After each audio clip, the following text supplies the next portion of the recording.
What is up, everyone? I am Charlie Shrem, and this is Untold Stories, where twice a week, you and I dive deep with crypto's most influential leaders, and we find out how this movement truly came to be. This show is powered by the Blockworks Group, a media company with over 20 podcasts in their network, including mine. Check them out at blockworksgroup.io. With that, today's guest is Carylyne Chan, the CEO of CoinMarketCap, and oh boy, what a crazy show we had for you today. I actually didn't know that the founder of CoinMarketCap back in 2013 emailed me asking for a job, and I actually turned him down. I almost wish I hired him, but I'm happy I didn't, because CoinMarketCap would have never existed. We had some great conversations talking about the different type of metrics and what are people buying and selling right now? What are they doing? What is going on in the market? What are the different cryptos they're buying? How are they buying it? We went under the hood, we dove deep, and we got the data, the demographics, the data and the demographics, the education and the entertainment. I just sort of wrap with Carylyne of CoinMarketCap. You guys are going to love this show. I'll talk to you guys just right in a minute. I'm here today with CEO of CoinMarketCap, Carylyne Chan. Thank you so much for coming on the show today. Thanks for having me, Charlie. This is the second time we're talking. The last time we chatted a few weeks ago, it was it was Binance third anniversary. And CoinMarketCap was like just coming into the Binance fold. And were you working at Binance before the whole acquisition? Not at all. Okay. Before the acquisition, like CMC was totally independent, so we sort of just merged like on April 1st. So like before that, it was just a lot of, conversations around how do we transition and stuff like that. So yeah, not at all at Binance before that point. One of the things people looked at when Binance bought CMC was like its independence. And a lot of people are happy that, you're the CEO, you're the interim CEO because you were there beforehand. Have you internally had to struggle with that, because not the actual struggle, but the messaging struggle, because what you can't say and what you can say, it must be stressful at times.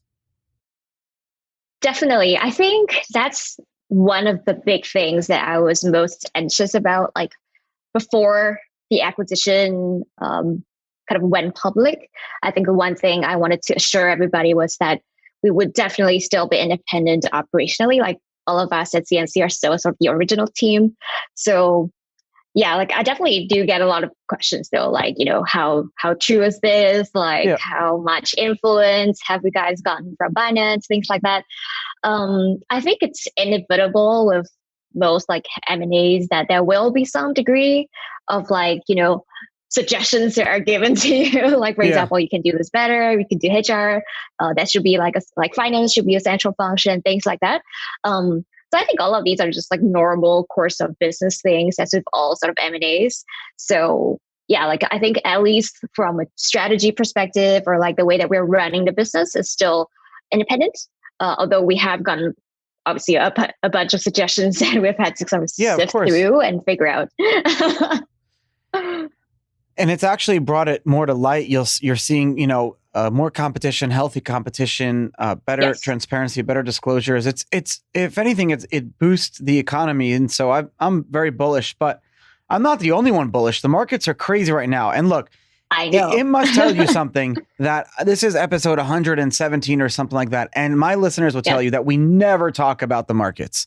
But the reason that I'm talking about it now is because usually markets are fleeting, right? I don't want to waste my time with the up and downs. I think now it's important to talk about what's going on, because down the road, someone's listening to this episode in the future, they're going to say, oh, remember when Bitcoin went to $1 million and Ethereum went to 20 million, 20,000, or I want to know what happened. They're going to listen to this show. So yes, absolutely. Are you seeing, there's two narratives that I want to ask you, and it's kind of hard for me to answer because you have the data and you're looking at this in real time, so you can kind of cut through. A lot of the narratives say that a crypto spring was coming in January, February, but COVID actually made it worse, or it paused it. But now because of it, it actually is an accelerant or a booster. A lot of other people say Bitcoin does what it wants. When I see Bitcoin, a crypto does what it wants. It exists on its own thing, on its own spectrum.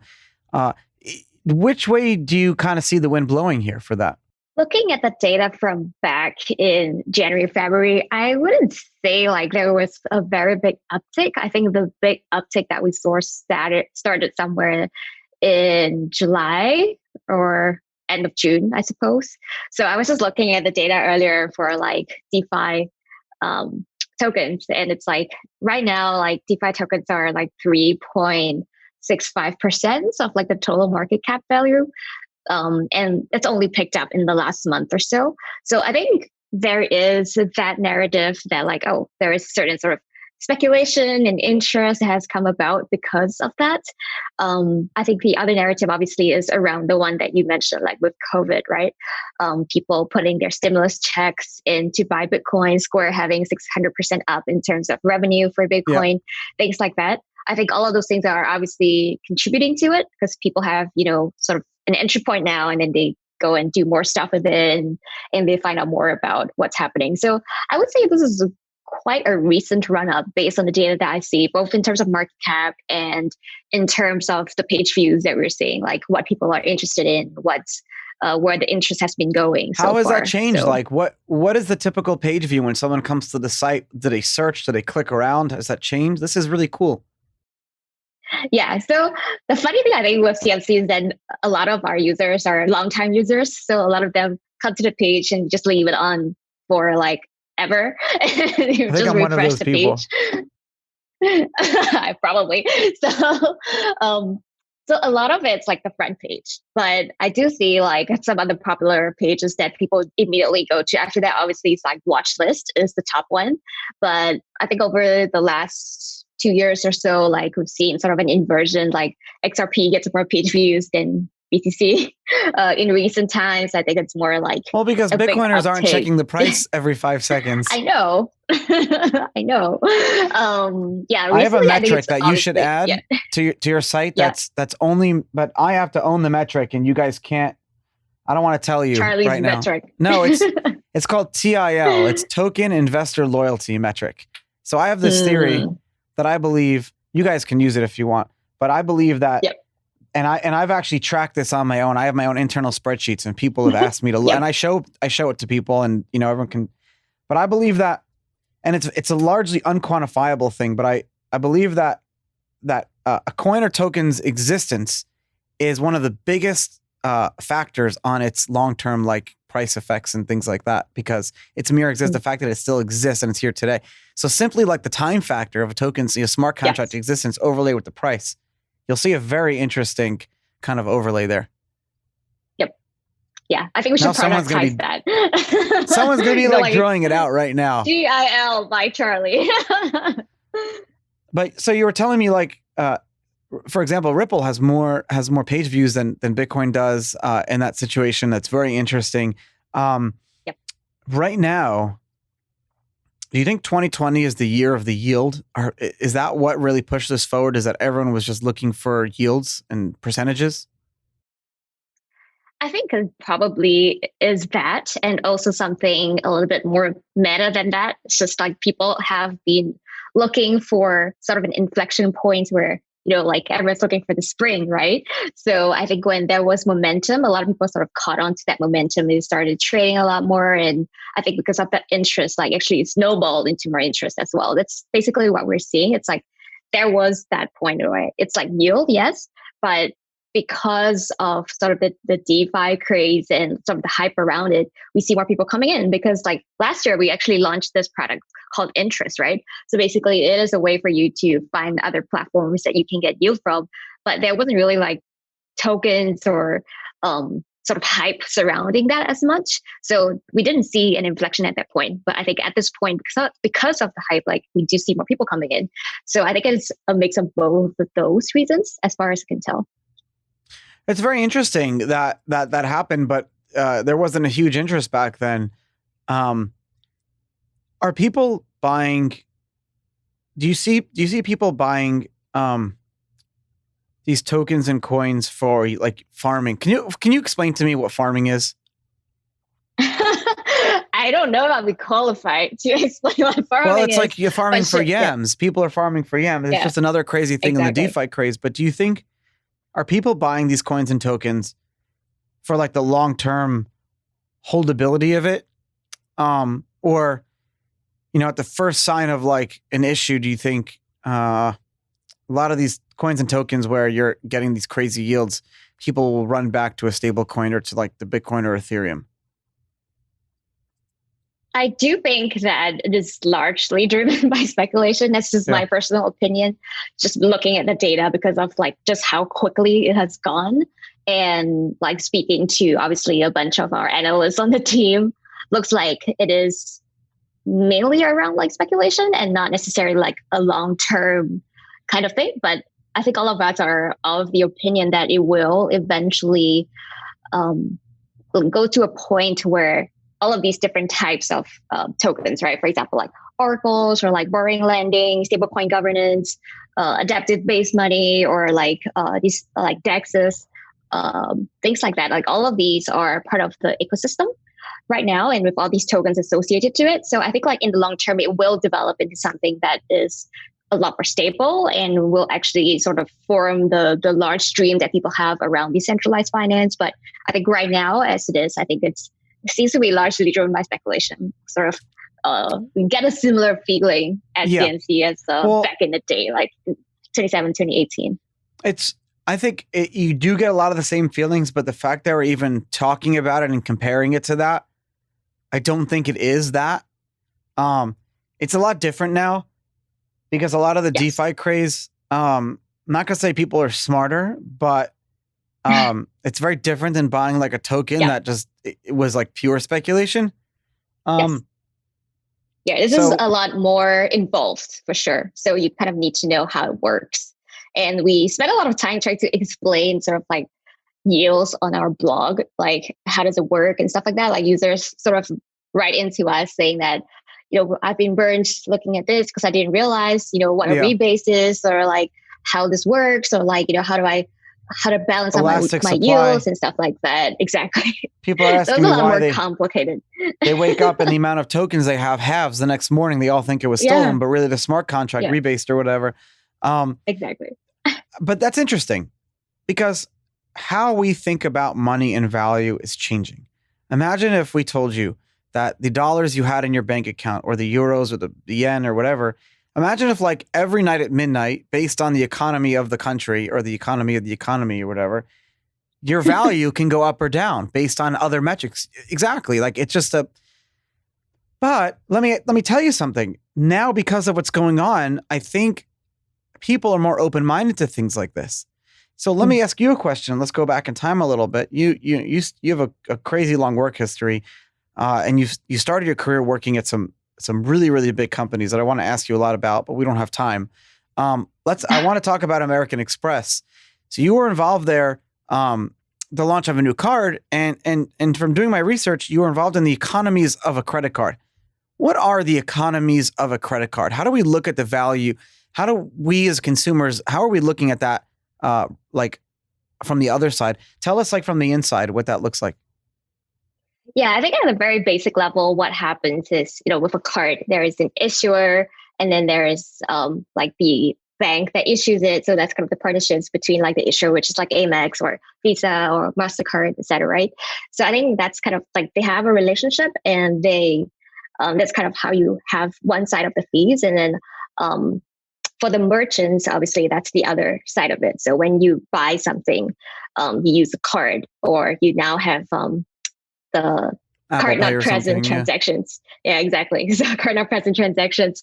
That's basically, like the relationship. So from a user's perspective, I know earlier we were talking a little bit about like miles and things like that. So like how that gets paid for really is like there is that nexus, like the basis points that they kind of give between like different rewards between the issuer, between the issuing bank, as well as the merchant and how much they pay for it. So for example, Amex can give you a lot better sort of loyalty rewards because they do charge a higher sort of premium on their subscription every year, your annual fees. And also at the same time, they charge a higher premium on the fees for each transaction as well. So it really depends on the market too, but it can be like, between 2 to 4% in total for different markets, different sort of cards and things like that. So yeah, the issuer plays a very big role. So Amex being in this case, it does charge their premium, which people are willing to pay because they do get pretty good rewards out of it. So for example, like, priority tables at restaurants you like, better miles, better experiences that you can get out of it. So in a sense, you are paying for it with that kind of higher premium that you pay every year in the annual fee, but also at the same time, the merchant and every transaction that's kind of account for those as well.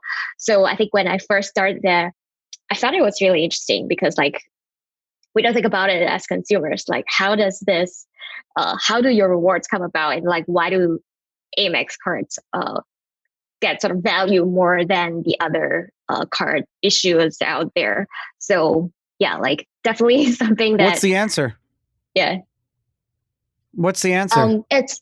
It is all of that stuff that I mentioned. So it's like because of all the stuff that they do on like higher premiums, better rewards and all that, which is funded by the annual fee as well as the percentage that they charge every transaction. So that really makes up why they can afford all of these things for the end card user, but also makes the reason why a lot of merchants don't accept them outside of the US because it's just more expensive. So more people are actually just choosing like MasterCard or Visa. So I think sort of penetration across different merchants can vary across countries quite significantly. So I do see that as well back then. Do you think we can ever tokenize airline miles? Is that something that could happen? I definitely think so. I mean, I'm surprised no one's done it yet.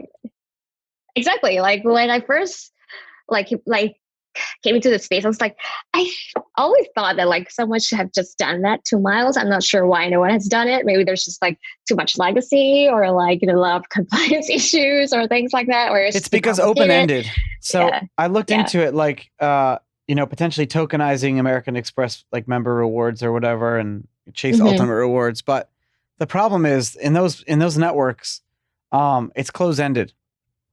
So they control, they're the issuer, they can take it away from you, they control everything. Or if they tokenized it, it would be completely, open-ended like Bitcoin and crypto.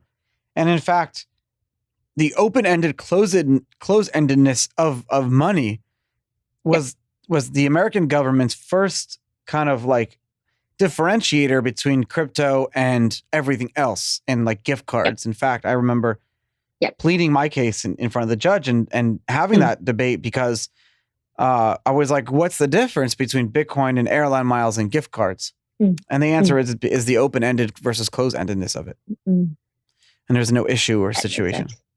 But how is that different from like permissioned blockchains or like a hyperledger type of situation? That's what I need to figure out too. So I think like with permissioned ones, like that should be pretty close as long as they hold sort of the governance of it. So in that case, like they might not see as much upside or like as much difference as if it was a real sort of open versus closed system, right? So yeah, that's what it comes down to. So now that you guys are part of the Binance whole ecosystem and world, how are you? What are some things that you've been wanting to do that you couldn't do, but now you have the resources to do? You're doing or you can do? I think that's an interesting question. So obviously, for a couple of months before the acquisition concluded, there were quite a lot of things that we wouldn't get around doing because, normal course of business and like all of that, you want to make like significant changes to the business leading up to an acquisition. So I think there was kind of a pent-up thing that we wanted to do a bunch of things that we have done so far. So for example, chat, like Charlie, you were on our chat. Yep. I think you were our first guest on the AMA series. Oh yeah. So yeah, that was one of it. And that was sort of part of the plan that we had to make CMC a lot more multiplayer and not so single player, right? Like you just go to CMC and you just look at the price on your own. But it's like instead of going somewhere else, like you want to stay on CMC and actually sort of interact with other people in the community. So I think that was a that was a big one for us. Some of the other ones obviously are more like tactical based on why we see the market going. So like DeFi, we identified that pretty early on, but we only sort of implemented that like 2 months ago ish. And I think general strategy wise, like a big thing that I've noticed is a lot of people come to me and say that they're new to crypto, and when they land on the site, they have no idea where to begin. Like, how do you start? And so we're going to do like obviously a lot more content, a lot more interesting ways to lead people down sort of interesting ways to get into crypto. So for example, like fiat on ramps, like, listing those on the side, things like that. So I wouldn't say there's necessarily anything that we couldn't have done before the acquisition. I think it was more of like after the acquisition concluded, we finally had the latitude to do everything that we wanted to do before the acquisition concluded. So I think that was mainly it. And I suppose the question that a lot of people ask as well is, will we think about adding more transactional or just sort of more integrated experiences with other exchanges, Binance included, but also other potential exchanges that we could partner with as well, just to make it a lot easier for people to just get the end-to-end experience on CMC. That's definitely something that's come up quite a lot as part of the sort of talk around what we should do next and things like that. But yeah, like I don't think there was anything per se, because CMC was profitable as a business even before the acquisition. So I think So like that's sort of the thing. resource-wise, it's fine. CMC was a passive site for years and completely existed, and for lack of a better term, its legacy was cemented in crypto history. CoinMarketCap. Yeah. And honestly, if I was the CEO of CoinMarketCap, financials aside, I'd be pretty happy with that as like my legacy, in the space. And so now here you're saying like, no, we're going to completely pivot and go from saying we want to now have someone stay on CMC, and not just stay, but interact. It's a very difficult thing to do. You're changing people's like whole perception. So it's not just like chat and AMA and things like that. But what other things can you do or will you do that other people are doing that you want to do to now keep those type of users? Yes, correct. So really like following the user down the user journey, basically, and understanding where do they go before CMC, where did they go after CMC. I think that's sort of adjacently expanding to things that they use and fulfilling that need directly on the site, right? So sort of like, CMC was obviously part of the annals of crypto for like years, right? Yeah. And I'm sure like you could tell us a little bit more like when you first remembered seeing it and things like that. So I think the first 5 coins were like Bitcoin, Namecoin. Yep. Peercoin. I don't even Peercoin, Feathercoin, right? Was one of them. Yes. There's no question that crypto and gaming have gone hand in hand since the early days of Bitcoin when it first launched. And in fact, that's what really drove mass adoption.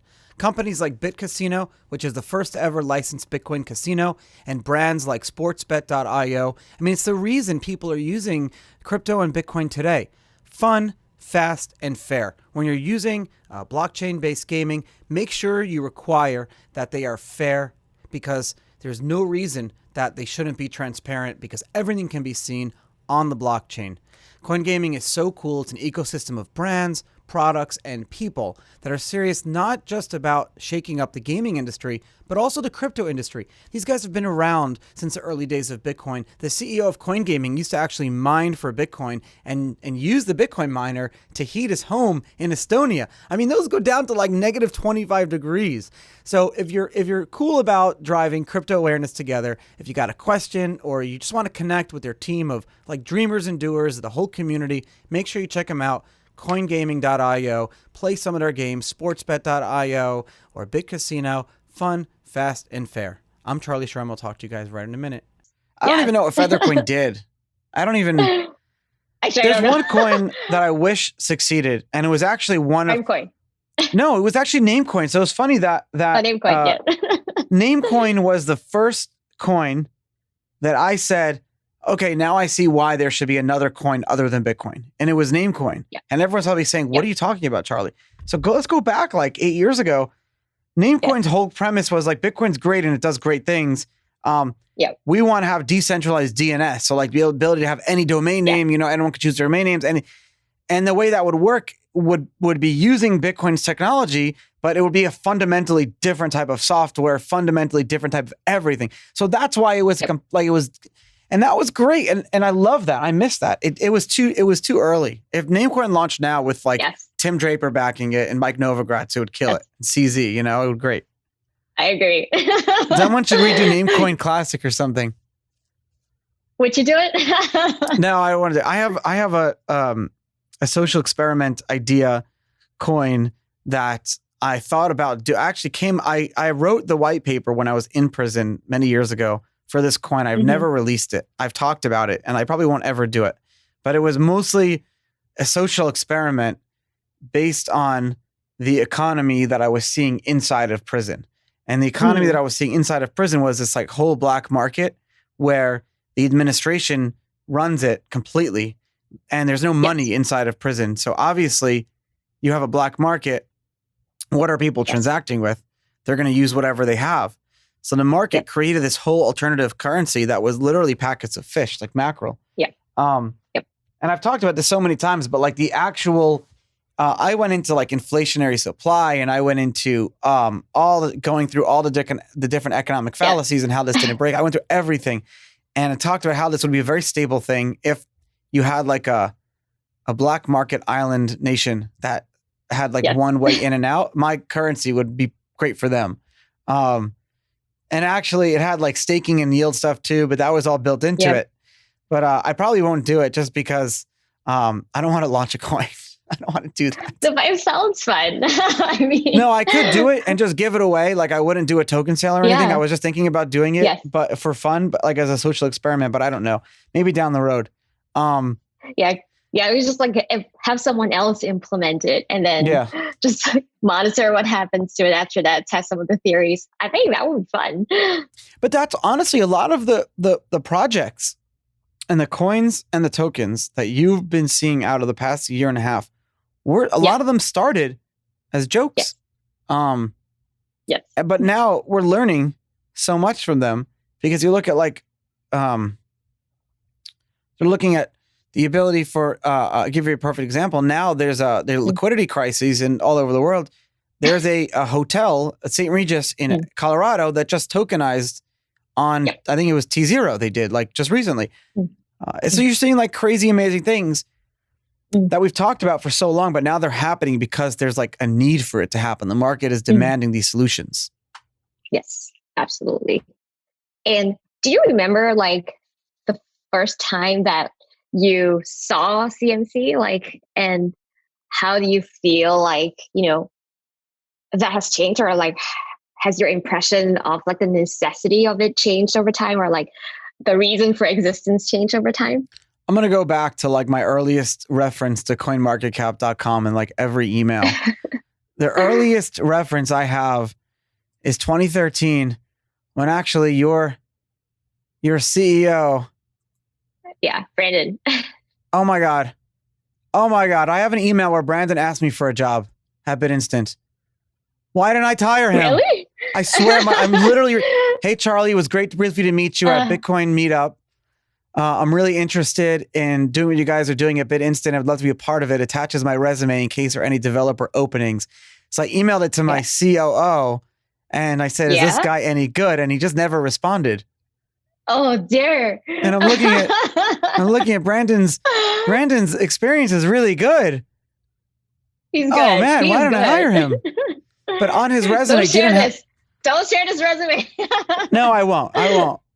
So, oh my God, this is crazy. So he lists his full-time job and then his side project is CoinMarketCap.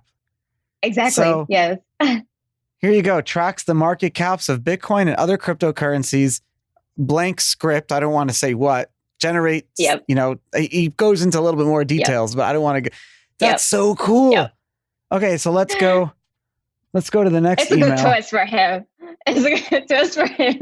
He never got hired. Right. The next email, someone was asking me if I wanted to buy Bitcoin at $300 a coin and Litecoin at $4 a coin, and he referenced CoinMarketCap, and I said, "F you, it's too expensive." The next, I know this is crazy, and then it goes into 2014, but I really can't believe that email. Wow. And you totally forgot about this until today, right? I know. I honestly didn't. I wasn't even paying attention. Wow. Why? Interesting. That's insane. Well, you know what? I guess it's for the better. It's for the better. Yeah. So it worked out. It worked out perfectly. But how crazy is that? It did. Yeah. Huh. You learn the coolest things. Yeah. I know. The funny story with CZ. I tell him that the first email I had with him when he was running like the API integrations at blockchain.info. And do you know this story? Yes. And for those listeners, it was a really nice email. He wrote me an email as like CZ at blockchain. And he's like, I said, I need the blockchain.info API, but I need a way to like freeze wallets or something like that in case a user is like stealing or it was a scam or something. And this was my limited knowledge of Bitcoin back then. And he responds, he goes, he said something like, he said, if you're using Bitcoin for freezing, you're not allowed. This is my impression of CZ. And he's, you're not allowed. And if this is not the essence of Bitcoin, go away or something like that. Yeah. I forget the exact words, but he took it very personally. Yeah. Yeah, I can see that. For sure. How have you guys, interesting though. Yeah. How have you guys been working with or viewing your different what's a competition, right? Because before it was CMC was the only one for a while, and then you started pivoting, other companies cropped up. There's a lot of them now that are doing a lot of the same thing, especially with data. How do you view them? Yeah, like I do have a list that I track just personally, like all the ones out there. I think there's more than 100. But really, if I look at the data for like market share, or I guess like traffic, like CMC is still a very, very big majority of all of that. But the way that I think about it, this is like personally, and then I will talk about like what CoinMarketCap's view is. I think like personally, like when I think about like understanding the competition, like you kind of want to understand like where they're coming from, like what makes them tick and things like that. But a lot of it's sort of like driving, looking in the rear view mirror too. It's like, or like your side mirrors. So I think like the best policy is always just like focus on what users are asking you for and like just do that. But I think from the CFT perspective as well, like obviously, as you said, there are more and more people who are interested in sort of tracking these things and like data on the market. And it's not only within sort of the crypto tracker space, but also obviously like news sites are branching out into tracking their own data as well. They have their own indices. Obviously, there are a bunch of other indices that are outside of our normal list of names from back in the day. So I think it's normal. And like you said, I think it's healthy that more and more people are coming up and thinking, that's something that we can do. And the funny thing about it is we do have an API that we provide on the site. And I think quite a lot of the people who buy the API are making their own version of CMC. Yeah. So yeah, that I thought was pretty funny. But also interesting that, like it's all about the user experience at this point, but also it's all about sort of the data that you provide, right? So last time that we spoke about like, the importance of data accuracy, integrity, things like that. But really, I think as more and more new users come into the space, what you're looking for is a better user experience. What you're looking for is better access to education. What you're looking for is just ways that they can quickly onboard into the crypto space. And I think that's, sort of going to reach a point where whoever can provide that kind of experience and that kind of info as quickly as possible will win the game. And that's why, sort of we were talking about chat and like AMA and stuff like that. Like all of those are part of the understanding that like more and more people will be looking for those things and looking for new ways to be onboarded. So that's kind of where do you see yourselves as gatekeepers? Because like 1-0 change in like the supply can fundamentally change everything, right? So you must get, certain coins or tokens that are on purpose trying to change numbers, or in a fraud way, but you also have communities that are, accurate and they want to update the information. And how do you weed through that data? I just, especially in 2017 with the listing with coin listings, and I don't know if you still do it, but the way to update a coin or token is to you had a Google Doc right on the site. And I don't know if it's still like that anymore. And please don't hate me, but I'd have CEOs of companies or projects or tokens call me and say, Charlie, how do we like fix the supply or fix the website on CMC? And I'd say, honestly, get like your whole community to go on that Google Doc and just get like 100 people. And so I'm so sorry, but it worked. Yeah. It worked. So how internally, when you were getting those, you're like, freaking Charlie, like Charlie, you were the cause. But at the same time, you are the gatekeepers of that data. So you have to be looking at that specifically. You can't just change that 0. It's extremely important. How do you handle that? I think that's like definitely one of the toughest parts. And just saying this from like a company that started as a side project in 2013, I think nobody quite expected this sort of responsibility, I think. So when we think about like supply, for example, like specifically, right? Like it's really about verifying the information. And that's why we have like analysts that actually have to look over the data, correspond with the team, make sure that, things are as they seem in the application. So we don't have a form anymore. We Google form anymore. We have a Zendesk form, but I think that's more like a process improvement. A lot of it really does come down to looking at patterns in sort of like addresses, looking at how they have been distributed, like whether there's some sort of evidence that backs up their claims, because we have had lots of instances where people even attempt to try and change the website, or let's say their community links or their social links to something that is more nefarious. Yeah. So like things like that, like even those kind of basic stuff, like a lot of people try to hack that and game CMC for that. So for supply, which is obviously a lot more complicated than that, we do see other sort of like things that people do, for example, like because circulating means it's in the hands of the public. So we have seen teams that basically just break up their supply. That was a big thing. Yeah. Circulating supply was a big deal in 2017, I remember.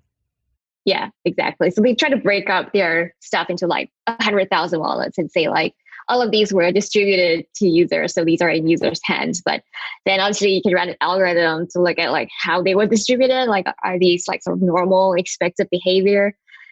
Things like that. So I think it's a mix of like hand checking the data, but also a mix of like using algorithms that have been built up over time to see like, is this sort of out of the ordinary, or is this something that, it seems legit as far as the quest goes? So yeah, I think there is a balance. And as far as being a gatekeeper, I think that is sort of what happens when you try to be like a neutral data provider. Yeah. Like you try your best to do that.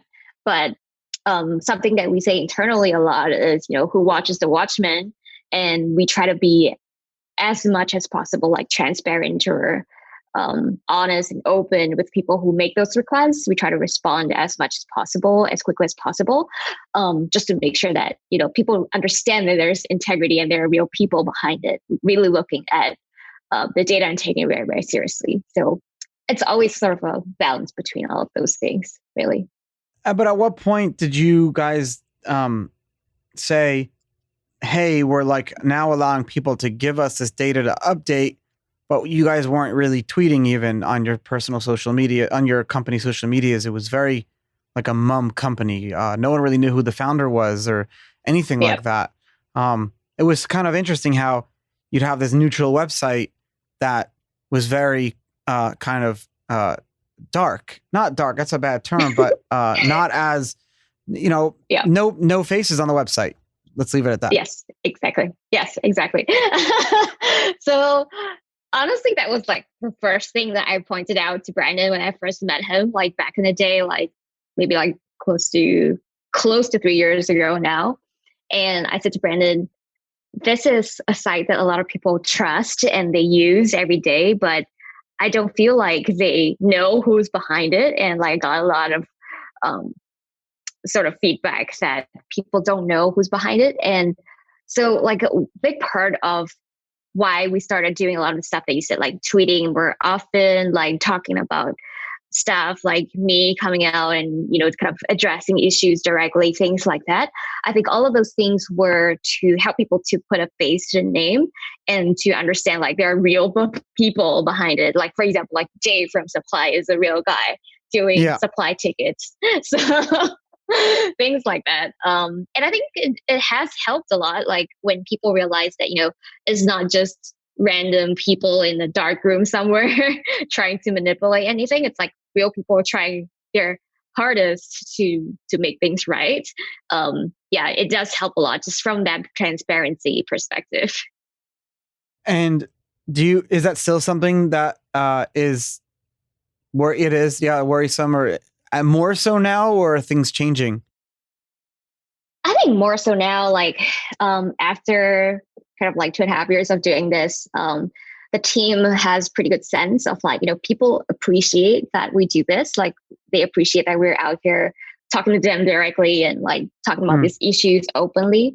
So I hope that you'll always stay that way. Like for me, sort of starting the process, it was a little bit difficult. Obviously, Brandon being Brandon, like last November when we had our conference, his first appearance was in the shadows with Sunny King. He took some persuasion for sure, but I think now that we're this is what it was. A lot of people very early on, there was a big thing. So Brandon wasn't the outlier. He was the norm from 2010 to, he took the mantra from Satoshi himself with not staying in the shadows, but just being careful. And part of the reason a lot of people look at me now and they look back and they look at history and they think that I was, they give me credit for a lot. And yes, thank you very much. At the same time, though, one of the reasons that you see my name and my face all over the early days is simply because a lot of people like Brandon or like the founder of Poloniex or the founder of blockchain.info, for example. And I'm not even naming them by name on purpose because these are people that have chosen to stay private. So while those people were really the ones doing the work, but I was out there at the same time. Yeah, I was doing a little bit of work, but I was out there. I was putting my face on the website. And one of the reasons, honestly, what they were afraid of, being in that public spotlight, being an early target, is what I should have realized was a good idea early on. And because I was one of those early people that was be able to be looked at, I got myself in trouble and it was very stupid. So he definitely wasn't, and there are a lot of people today that were very involved in crypto early on that still remain, and I can't get on this show. So there is a whole wealth of people, men and women alike, dozens that I would love to get on this show that are behind like all of the early days of crypto. And I've had a bunch of them. But they won't come on because they just don't want to, they just don't want to be known as just. I sat down with someone once and he said, Charlie, like, even if we're wrong 95% and we're right 5%, and this thing becomes 5% of what we think it's going to be, do you realize how big this will be?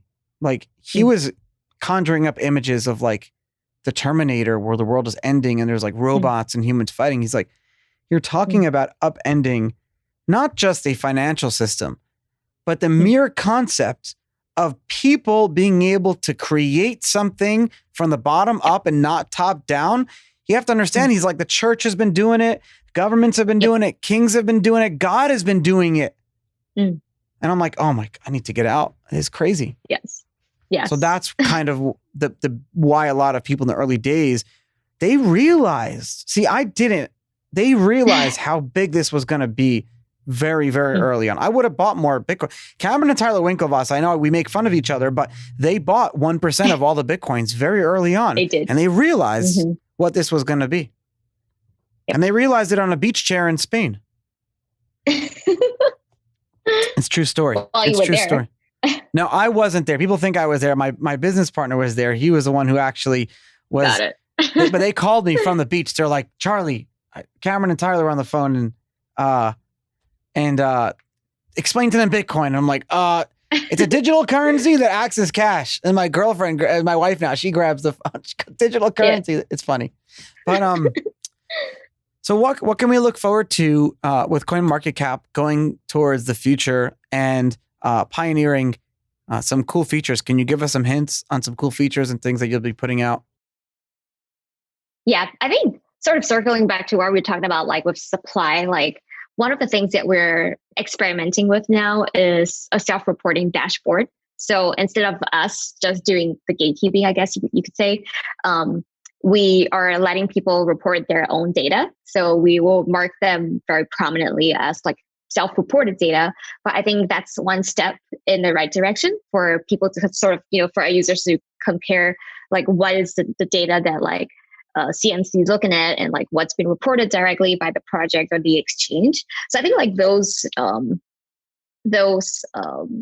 initiatives that we have are around like the alliance thing that we set up, like the Data Accountability and Transparency Alliance. Like self-reporting was a big part of that because we definitely believe that it's not just about what we show on the site, but also what the projects want to show on the site or the exchanges want to display on the site, and just give a contrast for the end user to pick. But how does self-reporting work? Yeah. How will it work now? Because now like someone will be able to claim their page, right? Is that what I'm understanding?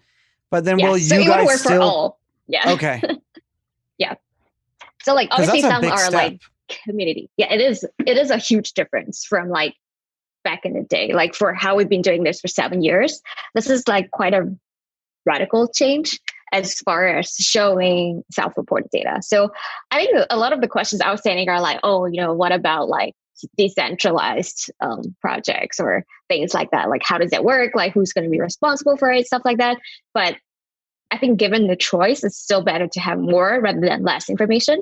So I think we still prefer to kind of be on that side, like let users have more data rather than less. So I think like that's definitely going to be a big part. So beyond supply, we're going to add a bunch of other fields too, like interesting who's behind it, if they are like any jobs, events. Yeah, so I think that's going to be really, really good for the ecosystem. Just like everyone has more transparency overall, and they can see, kind of contrasting between different sets of data that they see on the same project, right? So I think that's a big one for me. The other one is obviously on the stuff that we talked about earlier, like social stuff. So chat, but also in the future, letting people kind of upvote, downvote, maybe in the future, like predictive markets around prices directly on the site, things like that. I think that's still a little bit far out, but I think sort of the responses, like the upvoting, downvoting, things like that, that should come pretty soon. The other thing is updating the design. So this, I think, is a little bit like controversial. I know. Like that's kind of like where I am at as well. But like I'm a little bit nervous about it because like everyone's sort of used to where we are at. So yeah, I think we might gradually change a few of the other pages that are not the main page yet, and they will slowly move towards the main page. But even then, I think a lot of this is just like updating, so it looks less like 2001 and more like 2020. No, this would be great. Can you guys do this? No one has done this before, but I would love to see like the ability to go to like 2010.coinmarketcap.com and like see older versions and kind of like working snapshots in time. Let people see that. I wonder if I would do a bounty to anyone listening to this show.